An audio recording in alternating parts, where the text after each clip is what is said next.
What's going on, you guys? Welcome back to EP09.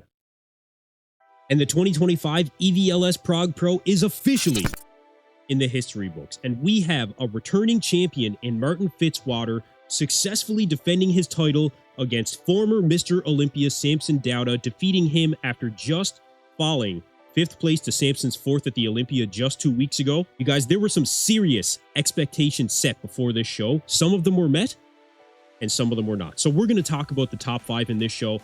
But first, I just want to address one thing quickly. Yes, for those of you that were tuned into my live stream, I did receive a copyright strike. We are currently working through that. It was an AI-generated system from what I understand. We've spoken with some of the people behind the scenes. We're going to get that resolved, you guys. I appreciate everybody that has tuned in. We'll get it sorted out, but there is so much to talk about when it comes to this show. In terms of the top 5, we had Martin Fitzwater taking 1st place, Samson Dauda taking 2nd place, an improved Samson Dauda from what we saw at the Olympia. 3rd place going to Michael Krizo, 4th place going to Keone Pearson, a little bit unexpected there, and 5th place, also I think unexpected in many eyes of the fans, Joan Pradells, finishing 5th place at the EVLS Prague Pro. So let's get into it.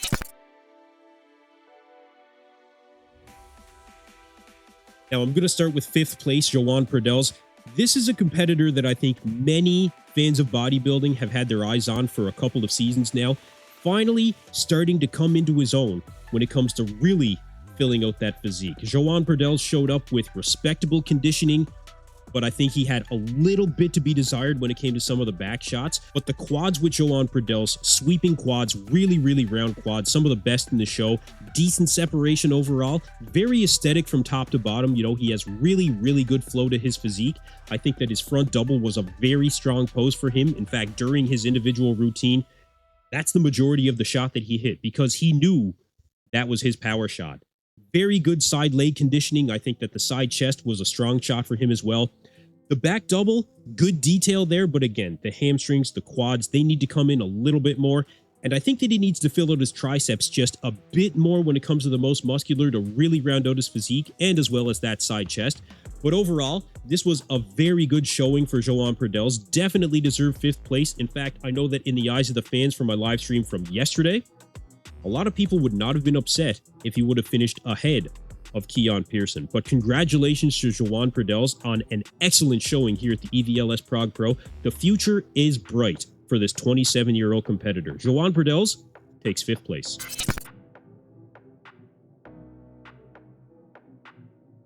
In 4th place, we had Keone Pearson. Now, this is one of the more unexpected decisions in the eyes of the fans of bodybuilding. A lot of people expected Keone to come in here and take at least 3rd place, if not 2nd, or some people actually had Keone winning this show.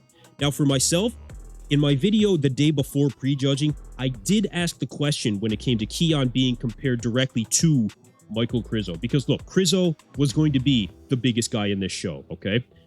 What was he going to look like standing next to one of the mass monsters of the sport, one of the biggest mass monsters of the sport? And I speculated that there was a chance that he would look, frankly, small in comparison to a guy like Michael Krizo.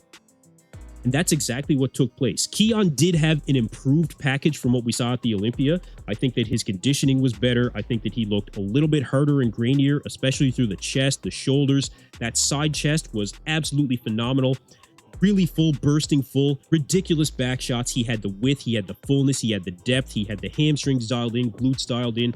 The fact of the matter is, Keone getting a little bit of a hard dose of reality when it comes to standing next to some of these guys that are the mass monsters of the sport. And it comes down to a stature thing. You know, when it comes to muscle per square inch, Keone has got it.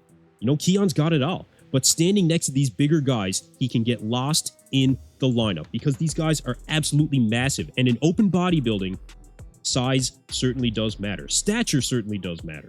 We had some conversation in my live stream about perhaps the idea that stature may not be as important, but look, I can only point to what the judges have awarded Keone when it comes to this show, and really how I thought this was going to be perceived when it came to Keone standing next to some of these bigger guys. To me, I think it was the right placing. So now the question being with Keone Pearson, will he consider staying in the 212? I mean, he doesn't really have much more muscle mass that I feel he can put on, arguably in the quads. Maybe he could have bigger quads, But is that going to be the difference between Keone taking, let's say, a first call-out situation at the Mr. Olympia? Will that get him into a position like that? Because many people say that Keone could have been a Mr. Olympia Open winner someday. I think that he runs the risk of blowing out his midsection if he continues to put on muscle, and he already has his midsection as a potential weakness. Well, not a potential weakness. It is definitely a weakness for him within his physique. So, fourth place, I do think was very well deserved because,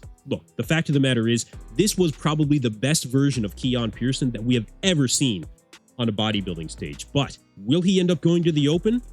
Well, I'll leave that question to you guys in the comments below. But for fourth place, I think this was still a very good Open debut. We'll see what Keone decides to do next. But here at the EVLS Prague Pro, Keone's going to have to settle for fourth.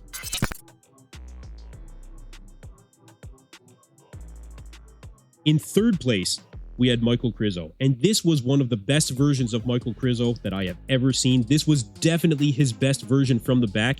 I think that he did look better at finals than what we saw at the pre-judging, but Krizo showed up exactly the way that we expected. He was absolutely massive. That front double bicep, the arms were bursting full, good detail in the quads, more detail in the back from Krizo than what we've seen previous from him. I think that the upper back was definitely improved, more conditioning in the lower body. That's one of the things that Krizo has been criticized on for many shows now. The glutes were definitely in. I think that he actually did get bigger throughout the glutes and hamstrings as well. It really rounded out his physique when it comes to going into all of the mandatory poses. Now, the obliques, still a problem for Michael Krizo, but in certain shots, that didn't matter. You know, the front double bicep, front lat spread, I don't think that mattered at all. The side chest, that was something that was a very good shot for him as well. From the back, definitely not any kind of an issue there. I think that when it comes to the abs and thigh and maybe the standing relaxed, these are where Krizo really does end up getting hurt by the fact that his obliques are, well, kind of spilling over his trunks, right? It just doesn't allow for that aesthetic flow overall. Krizo will never be the most aesthetic bodybuilder, but he is definitely going to show up with the mass, with the conditioning, and his posing was improved as well. His posing endurance was improved as well. So that's something that he can continue to work on and continue to get better with. Also, when it comes to the shoulder rotation, after having his shoulder surgery, I still think that he could maybe improve his range of motion just a little bit. But overall, very impressive package from Michael Krizo. Very well deserved when it comes to third place. Congratulations on Krizo for taking top 3.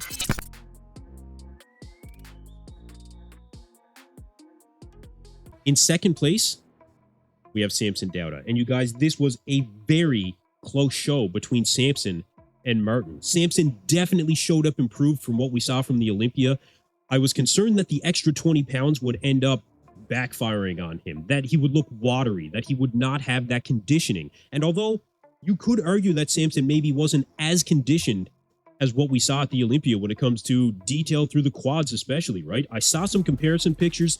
That may be what it looked like, but regardless, Samson needs to have that roundness, that fullness, that size. It's one of the rare indications when it comes to Samson that more fullness is better than coming in completely shredded. He needs to be one of the biggest guys on stage, and he certainly was. Now, I will say that this was a marked improvement for Samson, especially in that side chest. You guys, it was absolutely the shot of the show when it comes to the side chest. Samson took that without question. He really had that sweeping tricep, that really round tricep, you know, which is what Martin Fitzwater actually lacked. But when Samson turned around from the back, I think that's where Martin really made up some ground. And we'll talk about Martin in a second.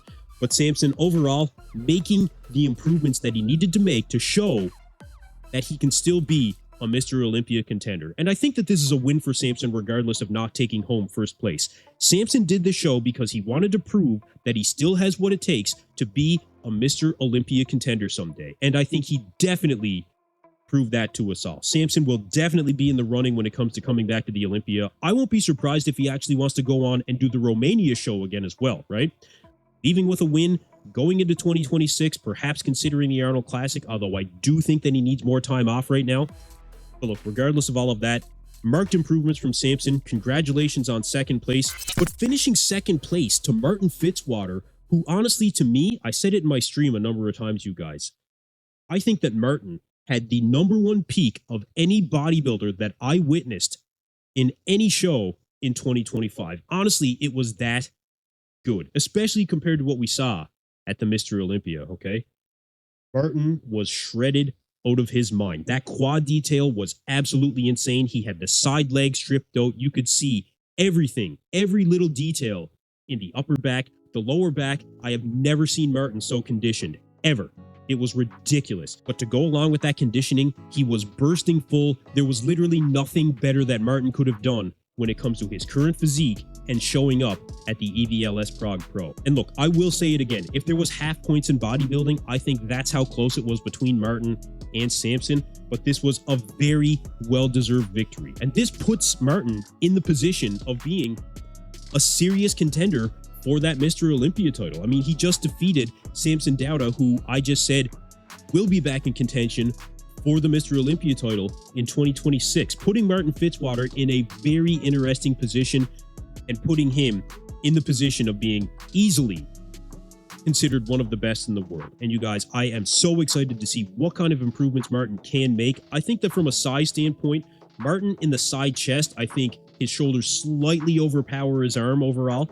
But look, if he was to bring that up, you're talking about a guy that is going to be a serious contender for the Mr. Olympia title. So a very well-deserved victory. Congratulations to Martin Fitzwater on taking first place in a very hard-fought battle against Samson Dauda.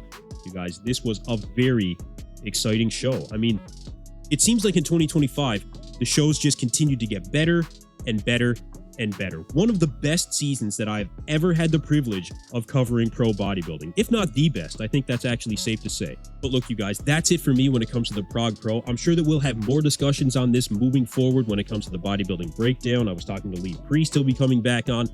I'm going to leave it there for now, though, okay? Check out BayouMuscle.com. Use code EP10 at checkout. Appreciate all you guys supporting the channel up to this point. But that's it for me in this video. Thank you guys for tuning in to EP09. Be sure to like and subscribe.